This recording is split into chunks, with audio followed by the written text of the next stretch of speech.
இயேசுவின் நாமத்தினாலே உங்களை மனமாற வாழ்த்துகிறேன். இந்த அருமையான காலை வேளையில உங்களை பார்ப்பதில் மிகுந்த சந்தோஷம். தினமொரு லோகோ சுவாத்தியமா இன்றைக்கு ஒரு வார்த்தையை உங்களுக்கு சொல்ல விரும்புகிறேன். எரேமியா 23ஆம் அதிகாரம் 23ஆம் வசனத்துல கர்த்தர் சொல்லுகிறார், நான் சமீபத்திற்கு மாத்திரமா தேவன், தூரத்துக்கும் தேவன் அல்லவோ என்று கர்த்தர் சொல்லுகிறார். ஆண்டவர் சமீபத்திற்கு மாத்திரம் அல்ல, தூரத்துக்கும் தேவன். சில சமயங்கள்ல நம்ம யோசிப்போம், இந்த கடவுள் இந்த இடத்துல இருக்க, அந்த இடத்துல இருக்கிறான்னு யோசிப்போம். ஆனா அவர் சொல்றாரு, இந்த உலகத்தை எல்லாம் படைத்தவர் சொல்றாரு, சமீபத்திற்கு மாத்திரம் அல்ல, தூரத்துக்கும் தேவன். இங்க இருந்து ஒரு வார்த்தை சொன்னா அங்க நடக்கும், அங்க இருந்து ஒரு வார்த்தை இங்க நடக்கும். அவர் பக்கத்துக்கும் தூரத்துக்கும் தேவனான். அநேக வார்த்தையை நம்ம வாசிக்கும். அப்போ நம்ம ஆண்டவரை அறிந்து கொள்ற முறையில இருக்கு. ஆண்டவர் 139 சங்கீதம் சொல்லப்பட்டிருக்கு, நம்ம எங்க இருந்தாலும் நம்மை ஆசீர்வதிக்கிறவர். பாருங்க, கடலின் ஆழத்தில் இருந்தாலும் நம்மை ஆசீர்வதிக்கிறவர், மலை மேல போனால் நம்மை ஆசீர்வதிக்கிறவர். அது மாத்திரமல்ல, அவர் பாருங்க மறைவாக எங்க இருக்க முடியாது, பிரசனத்துக்கு மறைவு எங்கே போக முடியாது, அவர் எங்கும் இருக்கிறார். It's a omniscience, it's a omnipresent God, it's a omnipotent God. அப்படின்னா அவர் சர்வ வல்லமை உள்ளவர், சர்வ வியாபகி, சர்வத்துக்கும் சர்வம் அறிந்தவர். அவர் இங்கதான் இருக்காரு நம்ம சொல்ல முடியாது. பாருங்க, ஒரு நாள் இயேசு கிறிஸ்துவான ஒளி செய்யும் போது ஒரு மனுஷன் வந்துட்டு அவருடைய வேலைக்காரர் 100 வந்து வேலைக்காரர் உடம்பு சரியில்லை, ஏதாவது என்னைய உதவி செய்யுங்கயான்னு கேட்டான். அப்ப அவர் சொன்னாரு, சரி எந்த ஊர்ல? சரி அந்த ஊர்லயா, நான் வரேன், நான் வரும்போது நான் பார்த்து குணமாக்குறேன்னு சொல்லும்போது அவன் சொன்னான், இல்ல, நீர் என் வீட்டுக்கு வர்றதுக்கு நான் தகுதி இல்லை, ஒரே ஒரு வார்த்தை சொல்லுங்க, என் வேலைக்காரன் சொஸ்தமாயிடும். ஏன்னா நான் ஆஃப்டர் ஆல் நான் ஒரு சாதாரண மனுஷன், என் கீழே 100 பேர் இருக்கிறாங்க, நான் ஒரு தினம் வாடினா போறேன். என் வார்த்தைக்கு எவ்வளவு பவர் இருக்குன்னா உங்க வார்த்தைக்கு எவ்வளவு பவர் இருக்கும், அதனால ஒரே ஒரு வார்த்தை சொல்லுங்கன்னு சொன்னான். இதை சொன்ன கேட்ட உடனே இயேசு கிறிஸ்து ஆச்சரியப்பட்டார். இப்படி ஒரு விசுவாசத்தை நான் என் யூதர் மக்கள் மத்தியிலே கூட பார்க்கலையப்பா சொல்லி ஆச்சரியப்பட்டு, சரி உன் விசுவாசம் ஆகலை, நீ போன்னு சொல்லி அனுப்பினாரு. அவன் சுத்தமா இருப்பான். இவர் 2 நாள் கழிச்சு நடந்து போய் அங்க பார்த்தா அவன் சுகமாயிருந்தான், வேலைக்காரன். அப்ப அவன் கேட்கிறான், எப்பயா சுகமாச்சு? 2 நாளைக்கு முன்னால இதே டைம்ல இயேசு சொன்ன டைமை நினைவு கூர்ந்தால் கர்த்தருக்கு மகிமை செலுத்தினான்.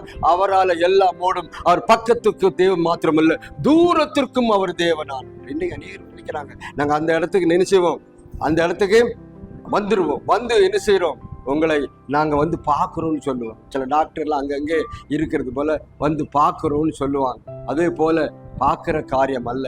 சொல்றேன், இந்த நாட்கள் அருமையானவர்களே, சற்று நீங்க யோசனை பண்ண வேண்டிய காரியம் என்ன தெரியுமா?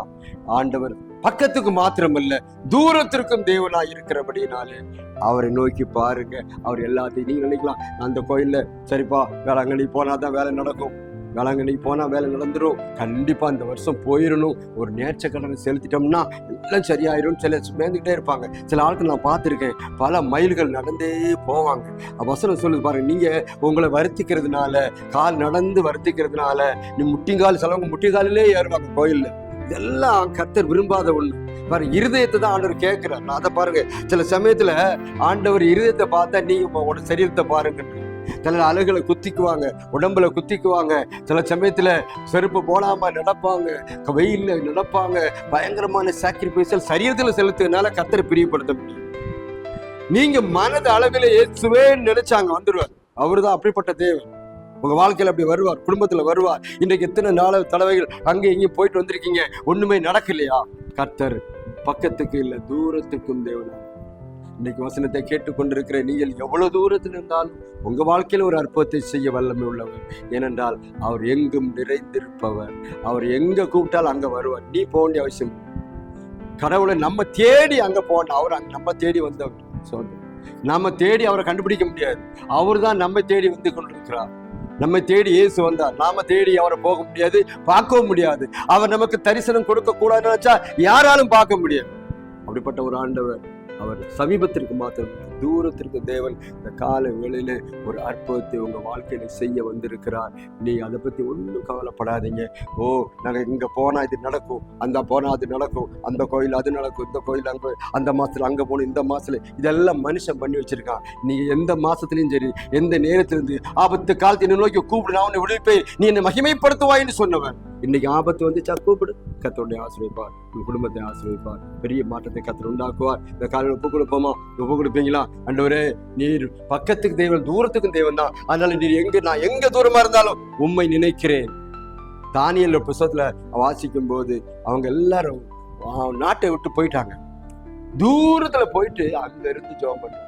எருசலேமை நோக்கி, ஆண்டவரே நீர் எல்லா இடமும் இருக்கிறீன்னு ஜெபம் பண்ணும். அந்த ஜெபத்தை கர்த்தர் கேட்டார். பாருங்க, தானியேல் ஜெபத்தை கேட்டார். எல்லா ஜெபத்தை பலகணிகளை திறந்து, கிணலை திறந்து அப்படியே பார்த்து ஜெபமா. அங்க போனாதான் இல்லை, அவர் இங்க வருவார், உங்க வாழ்க்கையில வருவார், குடும்பத்துல வருவார், உங்களை அற்புதம் செய்ய வந்திருக்கிறார். அவர் நோக்கி பார்ப்போமா? கர்த்தர் உங்களையும் குடும்பத்தின் காலம் ஆசிரியப்பாராக. ஆமென்.